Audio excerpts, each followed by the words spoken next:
For 5 years, I was a prisoner inside my own ribcage.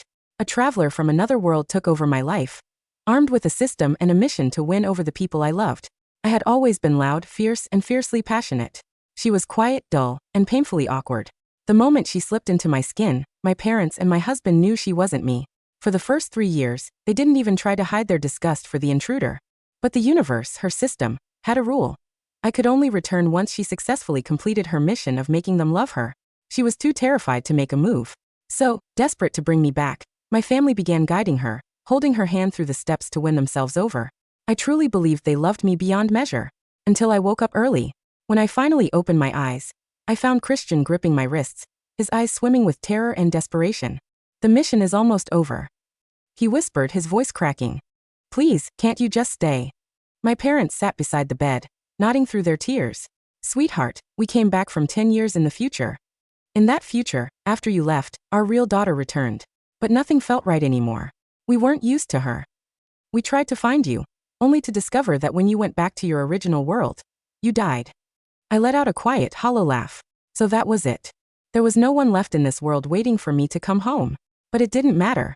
What they didn't know was that I had a system of my own. Since all my ties to this life were severed, my work here was done. This time, I could leave without looking back. Deep in my mind, I summoned my system, confirming abandonment of my current identity, requesting immediate extraction. The cold, synthesized voice chimed in instantly. "Application received. Extraction sequence initiated. Countdown 24 hours. After today, your soul will be permanently returned to your original world." Sensing my silence, Christian tightened his grip on my wrist. His eyes were bloodshot, his hands trembling. "Please, Gloria," he pleaded. "Stay. I beg you." I stared at him for what felt like an eternity, then let out a soft, tired sigh. My mother lunged forward, throwing her arms around my shoulders. "Yes, Gloria. I can't survive without you. Please just stay with us." My father stood at the foot of the bed. He didn't speak, but his eyes were filled with desperate hope. They were calling for Gloria, the name of the traveler. I looked at the 3 people who used to be my entire universe. I swallowed the bitter lump in my throat, masking every ounce of grief behind a blank stare. Then, mimicking Gloria's soft, timid cadence, I whispered, "Okay, I won't leave." The moment the words left my lips, Christian pulled me into a crushing embrace. He buried his face in the crook of my neck, his hot tears spilling onto my skin. "Thank God. Thank you, Gloria." My mother covered her mouth, sobbing with relief, while my father turned away to wipe his eyes, a heavy weight lifting from his shoulders. They were so incredibly happy, so consumed by their relief that they failed to realize the person sitting right in front of them was the daughter my mother had carried for 9 months, the girl Christian had grown up with and loved since childhood. They didn't see Iris. I rested stiffly against Christian's shoulder, my eyes drifting to the framed family photo on the nightstand. It was taken 5 years ago. In the picture, I was wearing a vibrant red dress, laughing hysterically as I piggybacked on Christian.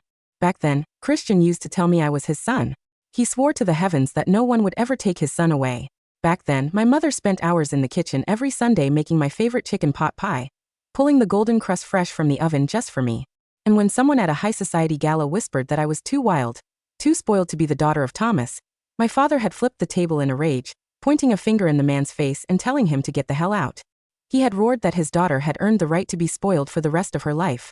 But everything shifted the moment the traveler invaded my body, and my own system had been powerless to stop it.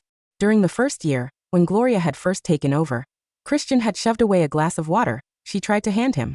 "Don't use Iris's face to look so pathetic," he had sneered, disgust dripping from his voice. "It makes me sick." In the second year, when Gloria clumsily cut her finger in the kitchen, my mother had watched her bleed with cold indifference. "My daughter has never stepped foot in a kitchen," she had snapped. "Stop pretending to be a dutiful housewife." By the third year, Gloria's progress had stalled completely, triggering a penalty warning from her system. Desperate to get me back, my father swallowed his pride and his hatred, teaching Gloria step by step how to please Christian, how to win his heart back. It was around that time that my soul, drained of all its energy, fell into a deep slumber. I slept for 2 years, believing my family was enduring a living nightmare just to rescue me. I didn't realize that while I slept, their hearts had quietly drifted away. What had happened during those 2 years? "System." I called out in the silence of my mind. "Show me the memory logs from my slumber." The system complied, projecting a stream of memories directly into my consciousness. The reel began to spin. Year 4. Gloria had drank herself to a stomach hemorrhage at a business dinner to save Christian from a client. Christian stayed by her hospital bed for 3 days and nights, gently wiping her brow with a warm cloth. When she finally opened her eyes, he kissed the back of her hand, his eyes red. "You're so clumsy," he had murmured, his voice thick with a tenderness he could no longer hide. "How are you going to survive without me?" Later that year, Gloria sat crying, unable to memorize the complex social etiquettes my father was trying to drill into her.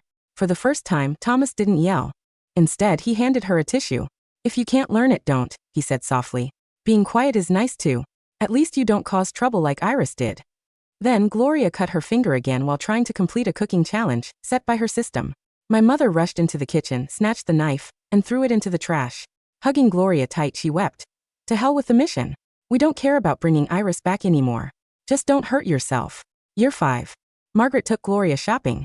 She walked right past the vibrant red dresses I used to adore, instead filling a wardrobe with soft, minimalist white linen dresses. "White suits you so well, Gloria," my mother had said, smiling warmly. "It's so clean and peaceful." The projection faded.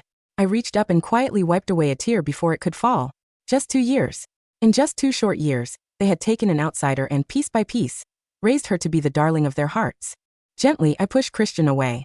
Using Gloria's quiet, hesitant voice, I asked, "If I stay, what happens to Iris?" The living room fell dead silent. My father stared down at the hardwood floor. My mother gripped my hands tightly, her voice cracking with emotion. "Gloria, like we said, we came back from 10 years in the future. In that future, you finished your mission and gave Iris her body back. But we realized we couldn't go back to the way things were.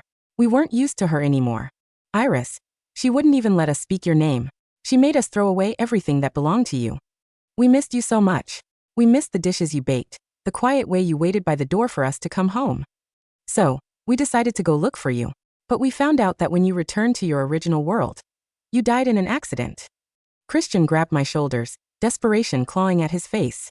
"We regretted it so much. We prayed to every god, made bargains with the universe, begging on our knees for a second chance. And the universe answered. We were sent back to this moment, before you left. This time, we are never letting you go." Listening to them, my throat felt like it was clogged with ash. So in that other lifetime, I hadn't just lost their love.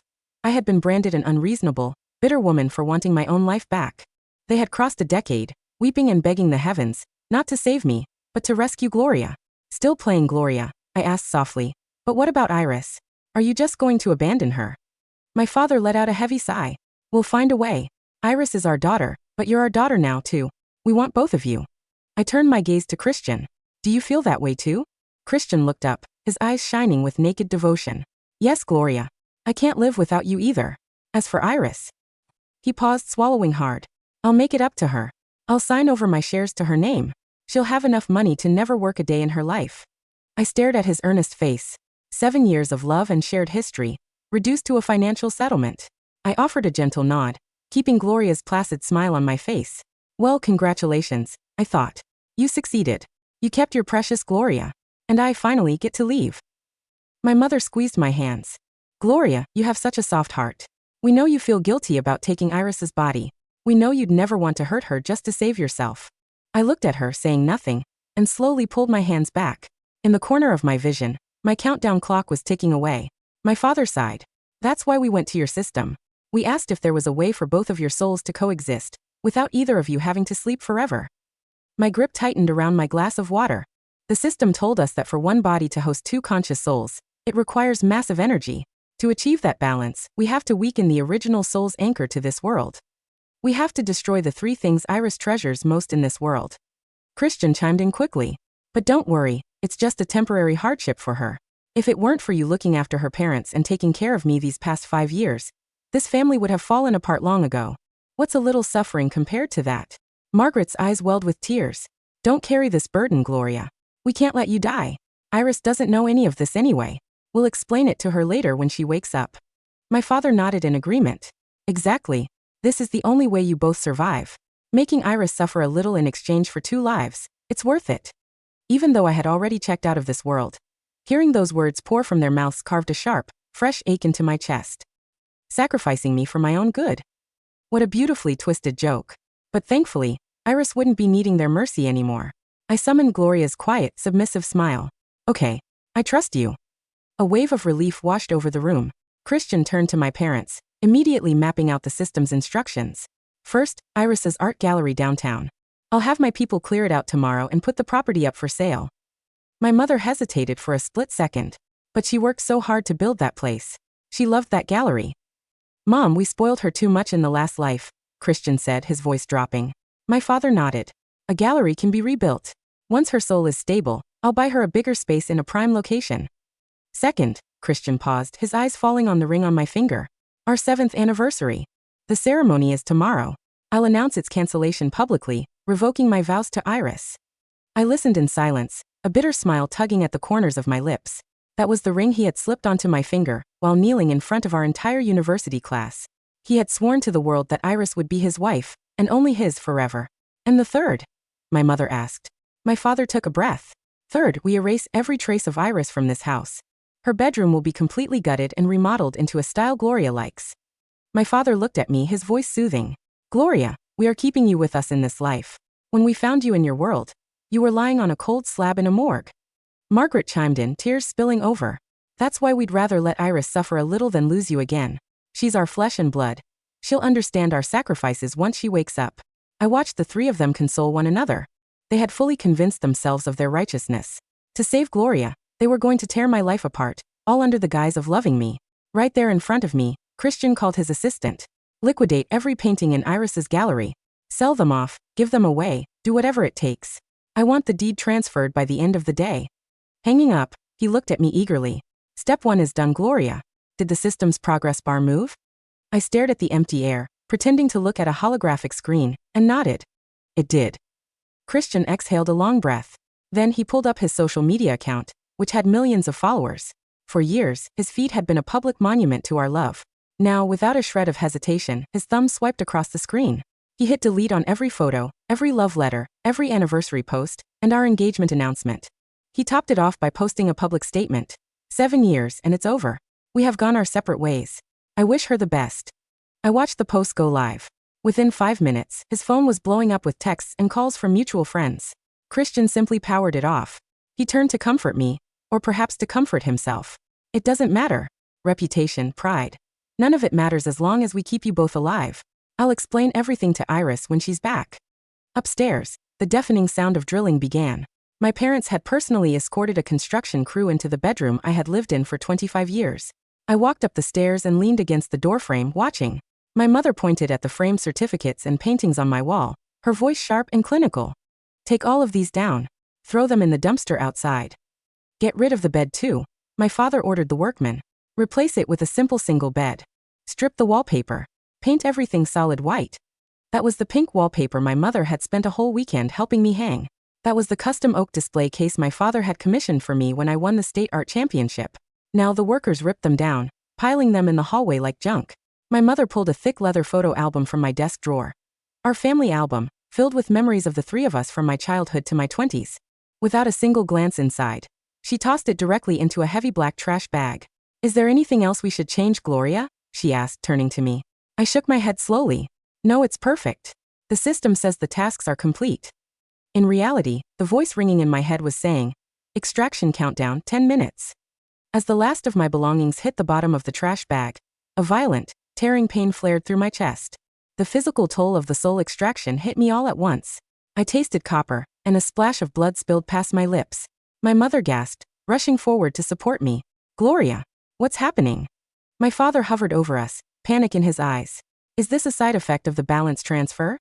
I nodded, my face turning deathly pale. The system says, Iris's soul is experiencing rejection pain. My body is just feeling the resonance. It will pass once the countdown ends. Hearing that it was Iris who was suffering, the tension melted from their faces. Christian gently wiped the blood from my chin, his voice incredibly soft. Hold on. It'll be over soon. 5 minutes. I pushed Christian's hand away and stood up straight, steadying myself. I looked around the room, at the bare walls, at the three people who once meant everything to me. I felt absolutely nothing. 1 minute left. The voice echoed. Extraction sequence ready. I looked at Christian, at Thomas, and at Margaret. They were staring at me with eyes full of hope, waiting for Gloria to stabilize, waiting for the beautiful future where both souls lived in harmony. I counted down in my head. 3, 2, 1. Erase all soul traces of Iris from this world. I commanded my system. A violent wave of weightlessness hit me. My soul was ripped from the physical shell. From a height, I watched my body collapse, losing all strength. Christian lunged forward, catching her in his arms. Gloria. My parents scrambled over. Why did she faint? Did it work? Margaret cried. Is Iris awake? It should be fine, my father reassured her, though his voice shook. We did everything the system asked. Iris should be waking up now. On the sofa, the woman's eyelashes fluttered. She slowly opened her eyes, the haze of unconsciousness giving way to sharp, clear recognition. Christian gripped her hand, his voice thick with tenderness. Gloria, you're awake. How do you feel? Is Iris there? Can she hear us? Gloria stared at Christian's hand around hers, then looked at the worried faces of Thomas and Margaret. She flinched, her voice trembling. How am I back? I'm alive? Christian froze. Gloria, what are you talking about? Of course you're back. Can you feel Iris? Is she in there with you? Gloria's eyes widened in horror. But my system told me that this final day belonged to Iris.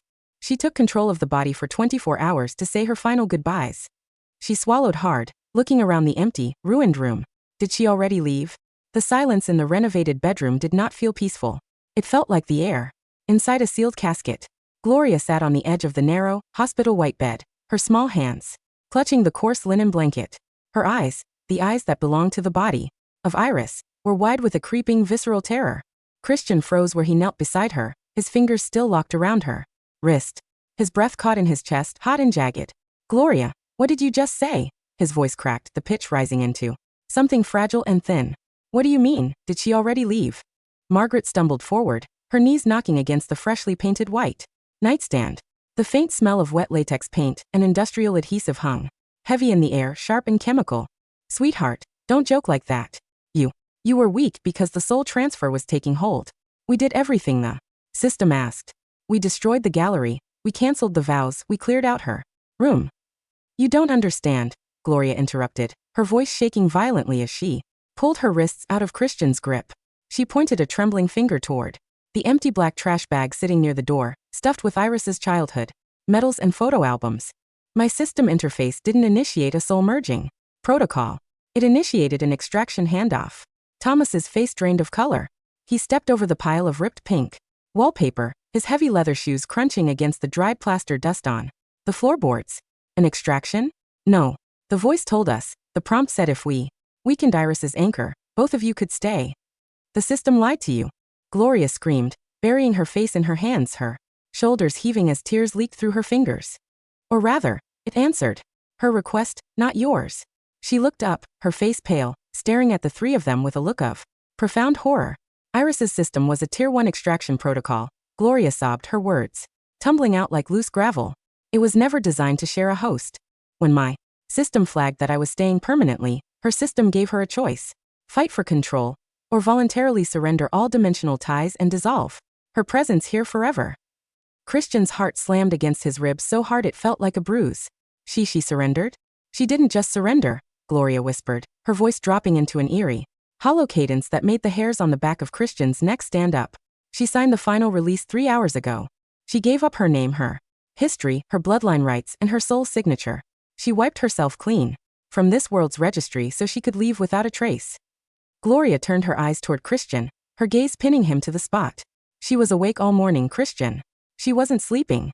She was sitting right here, in this body, listening to every single word you said. The living room downstairs was immaculate, scrubbed clean of any sign that a fiery, passionate woman named Iris had ever walked its halls. On the mahogany coffee table lay Christian's phone, dark and silent. Christian stood in front of the wall-mounted security monitor, his thumb hovering over the playback controls for the house's interior cameras. His hand was shaking so badly he missed the screen twice before the video file finally opened.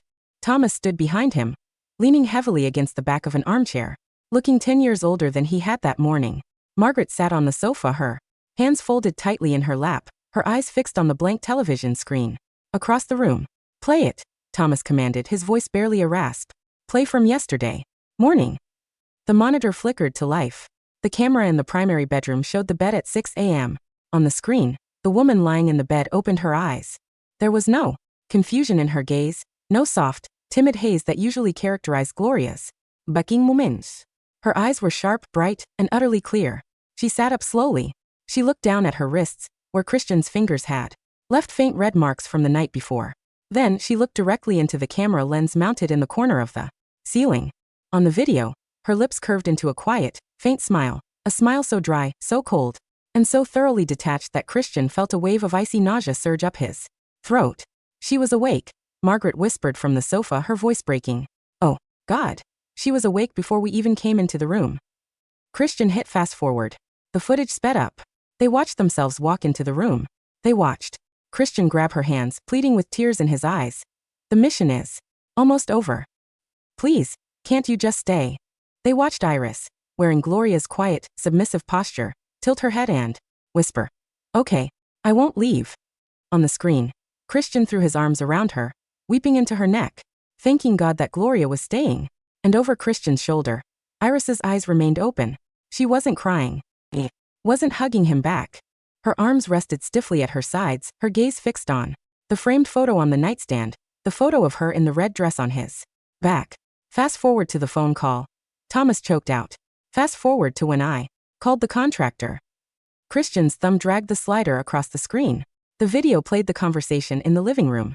Iris sat on the sofa, sipping a glass of water, while Christian stood 3 feet away, dialing his assistant to liquidate her art gallery. Liquidate every painting in Iris's gallery. Sell them off, give them away, do whatever it takes. I want the deed transferred by the end of the day. On the video, Iris took a sip of her water. She didn't flinch. She didn't drop the glass. She simply set it down on the coaster, clicked her tongue softly and watched Christian's face as he erased 7 years of their shared memories on his phone with a few swipes of his thumb. When Christian posted his public statement, *7 years and it's over. We have gone our separate ways. The camera caught the reflection of his phone screen in Iris's eyes. She watched the post go live. She watched the notifications start to flood in from their friends. And then she reached into her pocket, pulled out a small black pen, and drew a single, clean red line through the date on her wrist, a countdown marking her final hours. She didn't fight us, Margaret sobbed, burying her face in her knees, her body rocking back and forth. She didn't yell. She didn't throw anything. She just sat there and let us kill her. Shut up, Christian roared, slamming his fist onto the glass coffee table. The glass shattered into a spiderweb of cracks beneath his knuckles, blood blooming across his palm, but he didn't seem to feel it. Shut up, Margaret. She heard us. She knew we were doing it to keep her alive. Did she? Thomas asked. Thomas walked slowly over to the monitor, pointing his weathered, trembling finger at the screen. On the video, the construction workers were dragging Iris's custom oak display case out of the bedroom, the one Thomas had built for her with his own hands when she won the state art championship at 17. On screen, Thomas had yelled at the workers, "Take all of these down. Throw them in the dumpster outside. Replace it with a simple single bed. Strip the wallpaper. Paint everything solid white." And on the video, Iris had stood in the doorway, leaning against the frame, watching her father hand her childhood to garbage collectors. She had looked at Thomas, then at the black trash bag, and let out a single, quiet sound. The audio on the security system picked it up with painful, crystal clarity. A soft, breathy chuckle. Not a sob. Not a gasp of pain. A genuine, light-hearted laugh. The laugh of a person watching a ridiculous, poorly acted farce play out to its obvious conclusion. Then, she had turned to her system and spoken her final command. Erase all soul traces of Iris from this world. By nightfall, the house on Elm Street felt less like a home and more like a high-end mortuary. Gloria refused to sleep in the renovated bedroom. She sat on the sofa in the downstairs living room, wrapped in a thick wool blanket, staring at her knees. Every time Christian tried to approach her, she flinched. "Gloria," Christian said softly, kneeling on the rug a few feet away from her. He had bandaged his hand, white gauze wrapped tightly around his palm. "Please, eat something. Your mother made soup." Gloria looked up. Her eyes, Iris's dark almond-shaped eyes, were cold, clear, and filled with a quiet, suffocating resentment. "Don't call her my mother," Gloria said. Her voice was no longer soft and timid. It was sharp, clipped, and heavy with an unbearable weight. "And don't look at me like that." Christian flinched. "Gloria, we did this for you. You were dying in your world. You were on a morgue slab. I was dead," Gloria yelled, her voice echoing off the bare white walls of the living room. "I died in a hospital in Seattle 3 years ago. My life was already over." She stood up, letting the blanket trail behind her on the floor like a shroud. "I took this assignment because the system told me I was helping a grieving family heal," Gloria said, her chest heaving. "I thought Iris was trapped in a dark realm, waiting for me to build a bridge so she could come back. I thought you loved her so much that you were willing to guide me through the dark just to see her smile again." She stepped closer to Christian, pointing down at him. But you didn't want her back, Christian. None of you did. That's not true. Christian cried, reaching out to grab her hem. We loved her. She was my wife. She was their daughter. You loved a wild, loud girl when she was convenient for your ego. Gloria spat, her words slicing through the quiet room like a razor. You loved having a bright, beautiful trophy who piggybacked on you at parties and made everyone look at you. But the moment she became difficult, the moment a quieter, softer, easier option showed up, you traded her in. Thomas walked out of the kitchen, holding a cup of tea that was trembling so hard the liquid splashed over the rim. Gloria, we tried. In the future. Stop lying about the future. Gloria snapped, turning her fierce gaze on Thomas. The room fell dead silent. My system interface refreshed its log 10 minutes ago, Gloria whispered, pulling a blue holographic panel into the air that only she could see though. Her words carried the weight of iron. The 10 years in the future scenario wasn't a timeline jump. It was a simulation test generated by her system during her 2-year slumber. Thomas dropped his cup. The ceramic shattered against the hardwood floor, dark tea pooling around his leather slippers. A simulation? Margaret whispered from the doorway, her hands clutching her throat. Her system wanted to see what you would do if you were given the choice between a difficult, fiery daughter who demanded her life back, and a quiet, submissive stranger who never made trouble, Gloria said, tears finally overflowing her lashes. You failed the test, Thomas. All 3 of you. Gloria looked around the clean, solid white house, the white walls, the white furniture, the complete absence of red, the complete absence of art, the total erasure of the girl who had filled these rooms with noise and laughter for 25 years. She didn't die because her soul was weak, Gloria whispered, looking at Christian with an expression of pure, unadulterated disgust. She died because she realized that the people who promised to protect her were the ones who built her casket. The next morning, the art world of the city caught fire. At 9 a.m., 3 heavy moving vans pulled up to the curb outside the Vermilion Gallery downtown. Iris's life's work, a high-ceilinged, brick-lined space in the arts district that she had founded when she was 22. A crowd of local artists, collectors, and journalists had already gathered outside the padlocked glass doors. Christian arrived in his black sedan. He looked terrible, his suit was wrinkled, his eyes bloodshot, his hand wrapped in blood-stained gauze. Beside him sat his head of legal, a sharp-faced man named Vance. Mr. Miller, Vance said quietly as they pulled up. Are you sure you want to proceed with the emergency liquidation? The gallery's charter states that 40% of the inventory belongs to the featured artists on consignment. If you sell those pieces without their written consent, you will be facing dozens of breach of contract lawsuits. Sell them, Christian said, his voice flat, staring through the tinted window at the protest signs held by Iris's former classmates. Sell everything. Clear the building by noon. He stepped out of the car. The moment his boots hit the pavement, a barrage of camera flashes erupted. Journalists pressed forward, microphones thrust toward his face. Mr. Miller, is it true you've officially dissolved your marriage with Iris? Vance, Mr. Miller, why are you liquidating the Vermilion? This gallery holds 3 of Iris's award-winning original canvases. Where is Iris? Why hasn't she been seen in public for 6 months? Christian ignored them, pushing through the glass doors. The interior of the gallery was cool and smelled of oil paint, turpentine, and old paper, the exact scent that used to cling to Iris's collar whenever she came home late from a studio session. In the center of the main hall hung her masterpiece, a massive 6-foot canvas, titled Sunlight in the Storm. It was an explosion of brilliant crimson, deep gold, and jagged black strokes, wild, fierce, untamed, and blindingly alive. In the bottom right corner, in thick, bold red paint, was her signature, Iris T. Miller. 2 workmen approached the canvas with heavy crowbars and bubble wrap. Take it down, Christian ordered, his voice hollow. Stop right there. A sharp, commanding voice shouted from the doorway. Julian Vance, Iris's lead curator and childhood mentor, marched into the hall, flanked by 2 uniformed police officers and a private security team. Julian was a tall, silver-haired man in his late 50s, his face pale with a rage so profound his hands were shaking. Get your filthy hands off that painting, Christian, Julian spat, stepping directly between the workman and the canvas. Christian frowned, his brow furrowing with exhausted irritation. Julian, this is private property. The deed to this building is in my name. I have the legal right to liquidate the assets.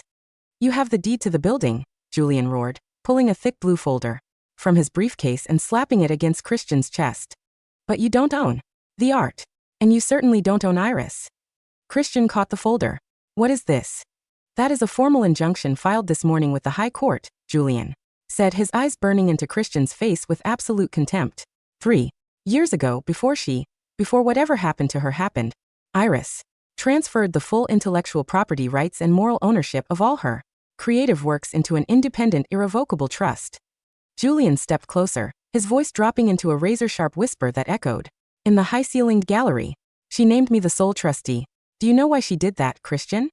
Christian's jaw tightened. She didn't. She never told me about a trust. She did it 3 years ago, right after her father flipped that table at the gala, Julian said, a bitter, vicious smile touching his lips. She told me, Julian, my family loves me when I'm winning, and my husband loves me when I'm pretty. But if I ever become quiet, if I ever stop making noise, they'll sell my soul to buy themselves peace. Christian felt as if a heavy iron fist had slammed into his solar plexus. He took a step back, his boots dragging against the polished concrete floor. She said that. She knew who you were long before you replaced her, Christian, Julian said, turning to the police officers and gesturing toward the workmen. Escort these men out. If Mr. Miller touches a single canvas in this building, arrest him for grand larceny. The officers stepped forward. Christian stood in the middle of the gallery, surrounded by the towering, vibrant red canvases his wife had painted with her own hands. Every brushstroke seemed to mock him. Every splash of red screamed her name. He reached out a trembling, bandaged hand toward the corner of sunlight in the storm, desperate to touch the dry paint, desperate to feel a lingering warmth from the girl he had piggybacked across campus 7 years ago. Don't touch it, Julian said coldly, standing in front of the painting, blocking his view. You threw her away, Christian. You deleted her posts. You canceled her vows. You painted her room white. Julian looked at him with an expression of profound, devastating pity. Now live in the white room you built. By winter, the house on Elm Street had become an uninhabitable monument to regret. The public scandal surrounding the liquidation attempt at the Vermilion had destroyed Christian's professional standing. His board of directors at the firm had voted unanimously to place him on indefinite administrative leave. His social media accounts, once followed by millions who admired his romantic posts, were now flooded with thousands of comments revoking his reputation, calling him a cold-blooded traitor who had discarded his childhood sweetheart the moment she fell ill. Thomas's business suffered a similar fate. Clients who had respected him for decades quietly withdrew their contracts, unwilling to be associated with a man who had publicly thrown his own daughter's life work into a municipal dumpster. Inside the house, no one spoke. The white walls of the renovated bedroom had begun to yellow slightly around the baseboards where the contractor had rushed the sealant. The single bed remained untouched. Gloria lived in the guest room on the first floor. She no longer spoke in her quiet, sweet cadence. She was cold, distant, and spent most of her days sitting by the window, reading books on art history, books that had belonged to Iris. One evening, Margaret cooked dinner. She spent 4 hours in the kitchen, making a golden, steaming chicken pot pie, the exact recipe she used to make every Sunday for Iris. She set the dish in the center of the dining table, her hands trembling as she pulled off her oven mitts. Dinner is ready, she called out softly toward the hallway. Thomas walked into the dining room, his shoulders hunched, his hair entirely gray at the temples. He sat down at the head of the table, staring at the golden crust without moving a muscle. Gloria stepped into the room a moment later. She wore a simple gray sweater, her dark hair pulled back into a messy bun. She looked at the pot pie sitting on the table. What is this? Gloria asked, her voice flat. It's pot pie, Gloria, Margaret said, offering a weak, desperate smile. Her eyes red-rimmed. I made it fresh. The crust is golden, just the way you might like it. Gloria took a step back from the table. Iris loved chicken pot pie, Gloria said quietly. I hate pastry crust. Eve. Told you 3 times this month that I'm gluten intolerant. Margaret's smile shattered. Her lips quivered, and she buried her face in her hands, letting out a sharp, strangled sob. I'm sorry. I'm so sorry. I forgot. You didn't forget, Gloria said, her voice devoid of anger, filled only with a deep, exhausting sadness. You're trying to turn me into her. Christian walked into the room from the front foyer. He looked exhausted, his tie hanging loose around his collar, his eyes hollow. Gloria, please, Christian muttered, sitting down heavily in his chair. Your mother spent 4 hours making that. Just try a bite. Gloria looked at the 3 of them, the father who had thrown away his daughter's awards, the mother who had tossed her family photo album into the trash, the husband who had deleted 7 years of love letters with a thumb swipe. You don't love me, Gloria said softly, looking at Christian. Ido. Christian yelled, slamming his hand onto the table. I destroyed my life. For you. I lost my position at the firm. I gave up my reputation. I did everything your system asked so you could stay here with me. You didn't do it for me, Gloria replied, her gray eyes fixing on his face with an unbearable clarity. You did it because you were terrified of the guilt. You did it because you wanted a sweet, quiet, obedient doll who would never yell at you, never demand anything from you, and never make you feel inadequate. She took a step toward the front door. Where are you going? Thomas asked, rising from his chair, his hands shaking. My extraction protocol has a secondary phase, Gloria said, pulling a small, silver suitcase from behind the coat rack. The system approved my relocation request this morning. I'm moving to a teaching fellowship in Chicago. Christian bolted from his chair. Chicago? No. You can't leave. You belong here. In this house. This house isn't a home, Christian, Gloria said, her hand resting on the brass doorknob. It's a tomb. And I refuse to be the corpse you display inside it. Gloria, please, Margaret wailed, stumbling toward her, reaching out her hands.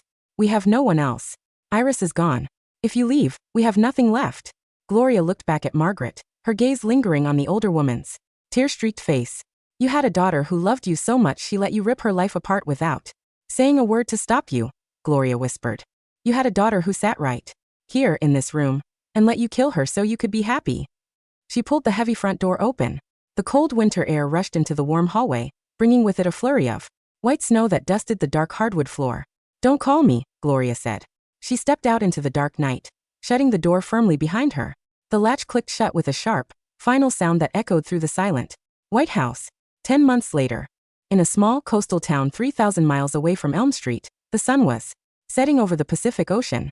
The sky was painted in breathtaking, blinding shades of crimson, burnt orange, and deep gold, a wild, fiery canvas that stretched across the entire western horizon. On a wooden bluff overlooking the crashing waves stood a small, white-roofed art studio with wide glass windows facing the sea. Inside the studio, the air smelled of turpentine, fresh linen, and dark espresso. A young woman stood in front of an easel. She wore an oversized, paint-splattered red aprons over her clothes, her dark hair tied up in a loose, messy knot. In her right hand she held a thick palette knife dripping with wet, vibrant crimson paint. Thump, thump. A heavy knock sounded at the open door of the studio. A young man with warm brown eyes and a paint-dusted sweater stepped inside, holding 2 paper cups of hot coffee. You're going to lose the light, Iris, he laughed, setting one cup on the wooden stool beside her brushes. The sun's going down in 10 minutes. Iris didn't stop her arm. With a swift, confident stroke of her wrist, she dragged a line of fiery gold across the center of the canvas, completing the sweeping arc of a soaring phoenix rising from a bed of black ash. She stepped back, wiping her forehead with the back of her wrist, leaving a faint smudge of red paint on her temple. She looked at the painting. It was fierce. It was loud. It was utterly, unapologetically alive. The light isn't going anywhere. Iris smiled, her voice rich, clear, and ringing with an effortless, radiant strength. She picked up her coffee cup, taking a slow sip, feeling the heat bloom in her chest. Her system was long gone, decommissioned and purged the moment her soul had landed cleanly in this new body, in this new world, with a clean slate and an unyielding heart. She didn't remember the white room. She didn't remember the deleted posts. She didn't remember the sound of a red dress being stuffed into a black trash bag. All of those things had been left behind in a universe that was far too small to hold her. She walked to the wide glass window of her studio, looking out at the endless, roaring sea, where the red sky met the dark water. She raised her cup toward the sunset, her lips curving into a brilliant, unbothered smile. To the fire, she whispered to the wind. And outside, the wind roared back, carrying her song across the open sea, wild and free forever.